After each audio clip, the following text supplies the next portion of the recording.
Hi guys, welcome to MathCube. Today I'll be teaching you how to solve trig related differentiation questions that students find a bit confusing and lose free marks out of them. So without further ado, let's get started. So our question is f of x equal to sine cube of x, and they say find f dash of x.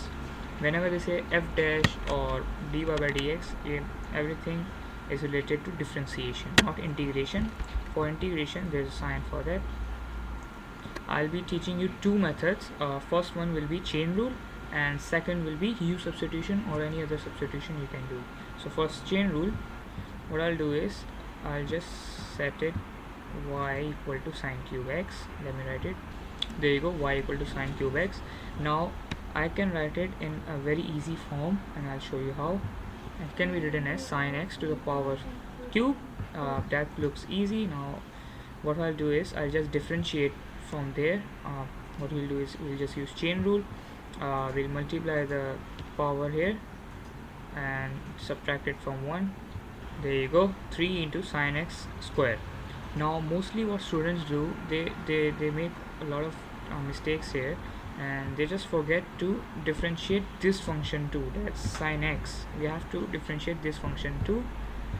So the differential of sine x is cos x, so we'll write it as, and our complete answer is 3 cos x bracket sine x into square, and that's our complete answer as a final product, and then you'll ending up having full marks.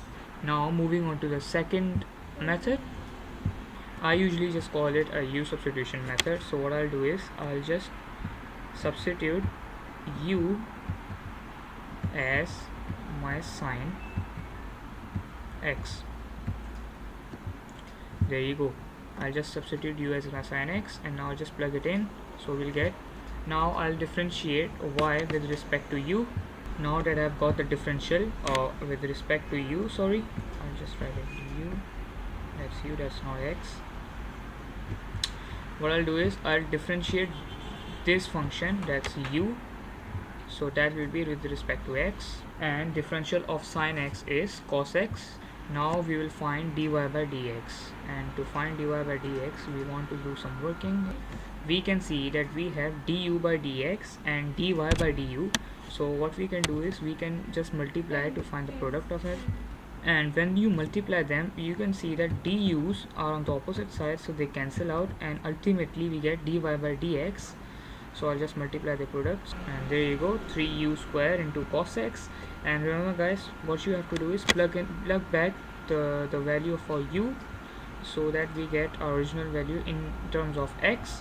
So our u was sine x, and that will be, and we can see that we get the same answer as we did while using the method 1 I tell you. That's how you solve differentiation in two various methods. Thanks for watching guys. If you like the method and if you like the video, do subscribe and stay tuned for more videos like these.